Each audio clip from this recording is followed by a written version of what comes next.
Assalamualaikum.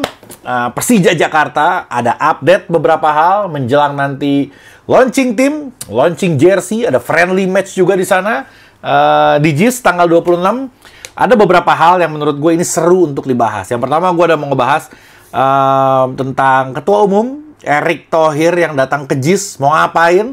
Terus ada tentang regulasi pemain asing yang berubah-berubah, yang nggak jelas, jadwal yang berubah dan segala macam, tentang Rico Simanjuntak juga.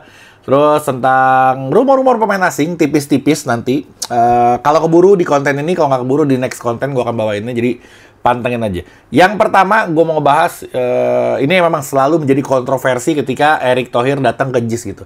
Jadi nggak bisa disalahin juga, karena apa yang dilakukan waktu itu, gue nggak akan pernah lupa apa yang dilakukan waktu itu sama dia, yaitu dampaknya sampai sekarang gitu. Dulu JIS udah jadi, udah megah, udah diresmiin sama Anies Baswedan waktu itu. Kita datang berame-rame, stadion full, meriah banget acaranya. Nggak lama jelang itu, stadion nggak bisa dipakai lah segala macam. Ada ini, ada itu. Pokoknya ribet banget urusannya. Bahkan dari pertama kali ngebangunnya pun udah ribet banget itu si stadion JIS. Oke, akhirnya komplain lah. Ini gue flashback sedikit ya. Komplain lah dari PSSI, dari Erick Thohir, dari beberapa ya staff-staffnya, yang dia bilang kalau bis itu nggak bisa masuk, mentok. Oke, rumputnya jelek, didatengin ahli si paling rumput yang sampai sekarang rumputnya juga nggak bener-bener lagi. Bahkan rumput yang sekarang pun yang kata dia udah dibenerin, masih dikomplain juga sama dia. Jadi, lo bukan ngebenerin kasarnya, tapi lo malah ngerusakin. Nah, tadi ada acara namanya National Coaching Conference tahun 2025. Itu diadainnya di JIS. Banyak banget yang hadir di situ. Ketua Umum PSSI datang, Patrick Kluivert pelatih timnas pun datang. Ketika datang ke kandang JIS, ke kandangnya Persija Jakarta, gue harus menegaskan itu karena itu memang udah kandangnya Persija, brandingannya pun jelas, di mana-mana logo Persija nempel. Alhamdulillahnya begitu, jadi nggak bisa diklaim lagi. Ya acaranya berjalan dengan lancar dan ada sesi wawancara di akhir acara itu. Oke, wawancaranya gue akan sedikit lebih detail dan gue mau mengomentari setiap jawaban dari jawabannya. Dia bilang gini, saya berterima kasih. Tadi saya lihat JIS dan merasa kangen. Duh, ile deh kangen. Tiap kali ke JIS selalu jadi kontroversi. Ya ada sebabnya. Kontroversi itu ya pasti ada sebabnya. Kenapa? Karena yang tadi gue udah ceritain di sebelumnya. Oke, padahal sejak awal saya sayang sama JIS. Ya salam, dia sayang sama JIS. Ia melihat, dijelasin JIS saat ini udah berkembang pesat menurut dia. Terutama soal akses di sekitar stadion yang berada dari Tanjung Priok. Jadi, udah ada akses tambahan yang menurut dia itu di-upgrading sama gubernur yang sekarang. Terus, gue juga nggak ngelihat ya yang dia bilang bis mentok dan segala macam. Padahal itu kalau gue baca ya, itu tuh difungsikan itu untuk tamu VIP sebenarnya. Jadi bis pemain tuh nggak ke situ. Bis pemain itu di luar yang ada eskalatornya. Jadi kalau misalkan tempat yang waktu itu dia maksud bis nggak bisa masuk, emang bis nggak ke situ, bis pemain nggak ke situ. Itu yang ke situ itu adalah tamu VVIP. Jadi harusnya bersyukur daripada ntar ketinggian kan. Itu udah standar internasional. Yang bikinnya pun bahkan orang dari Eropa yang ngebangun kandang Tottenham Hotspur gitu. Jadi kok ente lebih jago gitu. Oke, kita lewatin. Terus, bahkan saya bertemu Pak Pram, gubernur kita, yang tercinta, yang cinta sama Jackmania. Ini gubernur luar biasa. Setelah beliau terpilih, dia bilang, saya bicara JIS, alhamdulillah. Tadi saya dapat laporan, setelah Piala Dunia U17 ada peningkatan katanya.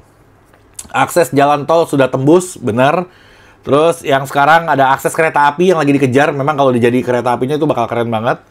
Terus ada akses juga yang dari Ancol yang dibikin jembatannya itu loh. Jadi itu dipuji sama Pak Erick Thohir. Terus dia bilang, jadi supaya tadi saya sampaikan tim nasional bisa bermain di sini. Ini yang gue garis bawahi ya. Apalagi saya senang bangunan yang dibangun dengan kemegahan, dibangun Pak Anies Baswedan disebutkan sama dia. Dulu, sekarang bisa mulai dipakai Persija. Pak Pram juga sebagai gubernur sudah merenovasi, upgrading Persija, sudah punya home base di sini dia bilang. Oke, ini yang paling gue mau garis bawahi adalah, jadi dia bilang supaya tadi saya sampaikan tim nasional bisa bermain di sini. Gue bersyukur banget, alhamdulillah luar biasa kalau timnas itu bisa main di JIS. Kenapa? Karena terornya itu lebih gila. Kita anak-anak Jackmania udah tahu banget deh kalau misalkan ada pertandingan, Itu terornya itu ya sedekat itu gitu sama pemain gitu. Kalau di GBK kan emang GBK oke lah, keren GBK. Tapi GBK kan jauh kan. Jarak dari penonton ke ada trek larinya yang segede gaban itu, terus ke rumputnya itu jauh banget gitu. Apalagi kalau misalkan nonton yang di atas, yang di upper tuh, aduh itu kecil banget kita ngeliatnya. Tapi kalau di JIS sedekat itu dan suaranya seberisik itu. Memang gue sangat amat bersyukur. Cuman yang harus diperhatikan, jangan sampai nanti jadwalnya Persija itu terganggu. Kan si timnas ini punya dua opsi sebenarnya. Begitupun Persija memang punya dua opsi. Ada GBK, ada JIS. Oke. Nah, GBK ini adalah pilihan keduanya Persija. Karena apa? Karena dulu pilihan utama, tapi kita terusir. Karena setiap kali kita memakai, ada acara ini, ada acara itu, ada acara pemerintahan, ada acara partai, dan segala macam. Pusing gitu ya. Akhirnya dibangunlah JIS. Punya JIS, sekarang tiba-tiba mau masuk lagi. Bagus, alhamdulillah. Tapi jangan sampai ente yang datang ke kandang kita, terus tiba-tiba ngeganggu lagi gitu. Jangan. Ini Persija udah disiapin jadwalnya. Semua udah harus main di sini. Jangan sampai kalau misalkan lu bikin acara, tiba-tiba acara politik mau masuk ke situ juga. Karena kalau udah dipakai sama timnas, biasanya itu sorotannya lebih kencang gitu. Jadi partai politik atau ke acara-acara pemerintahan tuh demen gitu ke tempat yang sorotannya tinggi. Gue khawatir aja. Gue bukannya nggak suka, bukannya nyinyir. Gue penonton timnas, away timnas mana yang gue nggak datengin. Gue sampai terbang ke sono sini, gue nonton timnas. Dan gue bersyukur banget kalau timnas bisa main di JIS. Cuman gue nggak pengen sampai jadwal yang udah kita tadinya pindah ke sini untuk aman, tiba-tiba lo pindah ke sini juga, terus ngacak-ngacak gitu. Itu yang gue nggak pengen sebenarnya. Tapi gue support gila 1.000 sejuta % untuk tim nasional Indonesia. Ya, tapi ya Persija jangan sampai diusir untuk kedua kalinya. Tapi gue yakin karena jadwal sudah tersusun, pihak JIS juga orang-orangnya cerdas semua, dia udah menyusun jadwal luar biasa. Gue yakin sih nggak akan bentrok gitu. Tapi namanya rumput itu kan nggak boleh dipakai beberapa minggu sebelum adanya pertandingan. Takutnya nanti bentrok-bentrok. Ya kalau misalkan bentrok sama Persija ya pilih GBK aja lah. Atau kalaupun mau saling support, ya tuker gitu apa gimana, nanti biar urusan mereka lah yang mikirin. Cuman gue memikirkan aja, gue nggak mau sampai nanti yang harusnya kita main, tiba-tiba kita terusir lagi. Karena enak, kita udah berkali-kali, kita terusir sampai keluar kota, sampai keluar pulau bahkan. Itu udah sering banget. Gue nggak pengen Persija ketika lagi performanya baik, tiba-tiba non-teknis yang selalu kita alamin setiap musim itu membuat kita pergi jauh, dan itu kita harusnya home, tapi rasanya away membuat performa kita turun. Itu penyakit Persija dari tahun ke tahun selalu seperti itu. Itu yang bikin gue tuh separno itu, ngerti nggak lo? Jadi wajarin gue ketika gue terlalu dalam membahas ini karena separno itu gue. Kita pernah berjuang hampir ke juara, tiba-tiba kita harus mental sana sini, yang jadi performa turun, akhirnya kita jadi kalah. Jadi kurang oke lah kalau itu sampai terjadi lagi. Naudzubillah, jangan sampai. Oke, terus yang pembahasan berikutnya, regulasi pemain asing Super League yang tadinya 11 pemain, 8 bisa main bareng, tiba-tiba PSSI menyurati ke LIB bahwa dia nggak setuju. Wah, gimana? Agak kaget mungkin.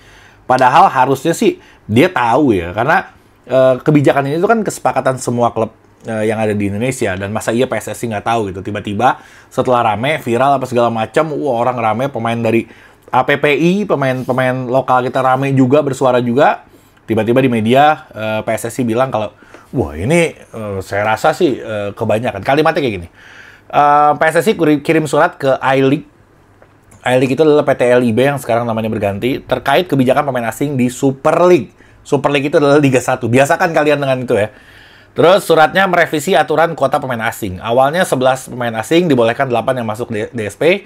Terus tiba-tiba yang tadi gue bilang viral apa segala macam, akhirnya dirubah. Karena menurut PSSI terlalu banyak. Dia bilang, kan PSSI ini dari awal bilang kalau dia sebenarnya nggak mau intervensi ke LIB kan. Biarkan LIB berjalan dengan mandiri, ya PSSI fokus ke timnas. Kan selalu kayak begitu. Ternyata sekarang ya bisa-bisanya dia menyurati dan ingin mengganti. Sebenarnya bagus juga inisiatifnya. Memang bagi gue juga terlalu banyak juga sih kalau asing main. Cuman ya namanya penonton, kita suka aja kalau ngelihat tim kita mainnya bagus gitu. Kalau misalkan lokalnya sebagus itu, ya nggak apa-apa juga lokal.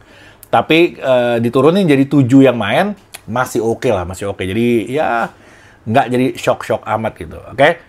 Terus saya hari ini sudah mengirim surat ke LIB, ke I-League, di mana kami PSSI sudah rapat dan mungkin minggu depan I-League akan bertemu kami, bahwa kami melihat untuk 8 pemain dalam satu game itu terlalu banyak. Jadi kita memutuskan untuk 7. Turunin satu sama dia. Oke, sorry, bukan cuman apa namanya kuota asingnya, jadwalnya pun ikut berubah sebenarnya, berubah total. Yang tadinya PSSI bilang kalau dia sudah menyiapkan LIB, sorry bukan PSSI, LIB, nggak semua PSSI yang salah ya, kadang LIB juga salah. LIB udah nyiapin jadwal sampai 3 musim ke depan katanya, ternyata nggak secanggih itu juga, ternyata sekarang apa? Ya masih ada perubahan demi perubahan gitu. Kemarin udah harusnya ini, tiba-tiba sekarang berubah lagi semua jadwalnya. Ya nggak apa-apa lah. Mungkin mereka masih mengotak-atik yang terbaik untuk Liga Indonesia ini, Super League ini. Ya salam. Terus untuk aturan U23, jadi tetap aturannya U23 itu mesti dimainin dalam satu game minimal 45 menit dalam satu pertandingan. Entah kenapa ya, gue masih sampai sekarang pendapat gue masih sama, kalau gue masih kurang setuju dengan itu, karena bagi gue LIB maupun PSSI ini terlalu intervensi untuk ke klub. Klub ini diatur supaya mainin pemain ini U23 selama 45 menit. Emang bagus, tujuannya positif untuk timnas U23. Tapi intervensinya bagi gue terlalu jauh gitu. Karena kok iya penyelenggara LIB sama PSSI federasi ngatur sampai ke teknis, lu mesti mainin ini, lu mesti mainin umur segini. Kayaknya terlalu intervensi kalau menurut gue. Kalau misalkan si U23-nya cocok sama pelatih, masih masuk akal. Tapi kalau tiba-tiba ada tim yang pemain U23-nya nggak berkualitas, tapi karena peraturan yang mewajibkan, akhirnya jadinya dia harus memainkan yang itu menurut si pelatih bisa merusak ritme tim dia itu sendiri. Itu kan jadi merugikan. Nah, gue menilai kalau itu terlalu intervensi ke klub. Bukan ke Persija aja, tapi ke semua klub yang ada di Indonesia. Bagi gue, bagus, tapi harusnya nggak diwajibkan aja sih. Harusnya himbauan. Harusnya sih kalau menurut gue seperti itu. Oke? Menurut Pak Erick Thohir, pengurangan kuota asing ini nggak akan mengurangi kualitas liga. Justru dia ingin membuka ruang untuk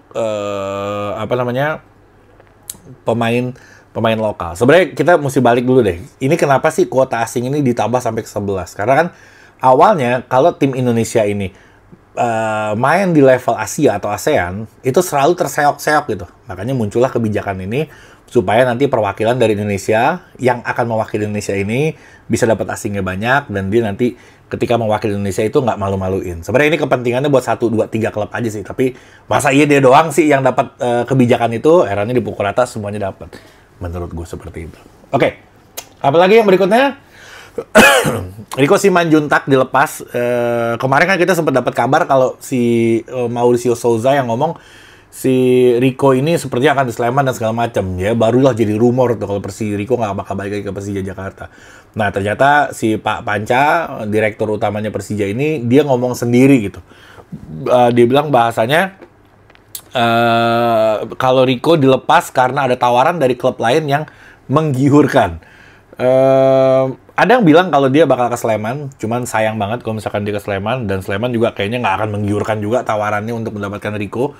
Gue rasa Rico nggak ke Sleman, ya nggak tahu ya. Tapi kalau dapat tawaran menggiurkan, berarti harusnya tim yang punya duit banyak, dan dia harus main di liga utama, di Super League gitu. Kayaknya masa lu mau bayar mahal tawarannya menggiurkan tapi main di Championship, di Serie B, di Liga 2-nya gitu.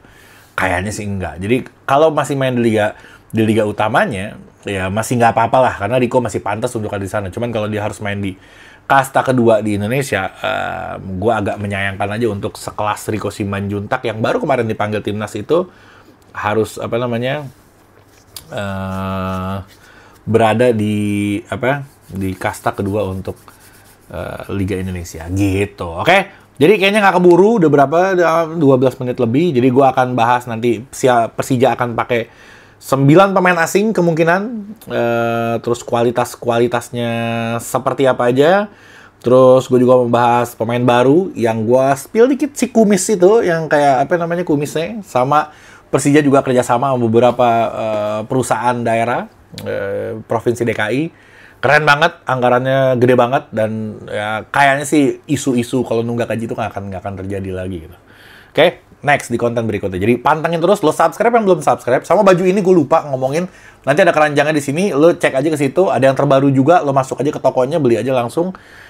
Fight ini lo lihat lah di mana-mana, ini kaos tersebar di stadion gitu. Jadi dicek-cek aja. Oke, kayaknya sekian dari gue. Assalamualaikum warahmatullahi wabarakatuh.